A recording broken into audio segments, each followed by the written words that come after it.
Church in Neenah dealing with the aftermath of vandalism that occurred late Sunday evening.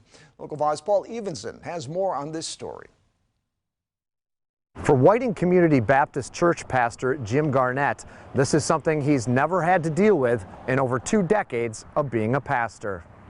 Why would somebody do what they did? Neenah police calling Pastor Garnett late Sunday evening to let him know his church had been vandalized. It was probably right around here to probably right around here. So it was quite a placement of red paint. The church, one of at least 4 properties in this Neenah neighborhood, vandalized by a 14-year-old juvenile who was arrested by police.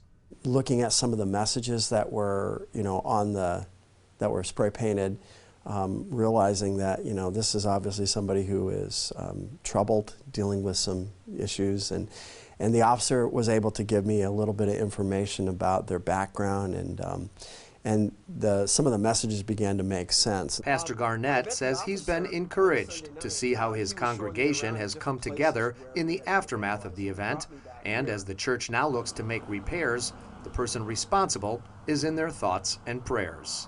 There's no hard feelings, there's no anger, because we want to react in a way that God wants us to in all of this circumstance. Pastor Garnett hopes that this incident will teach his congregation more about grace and forgiveness than anything else.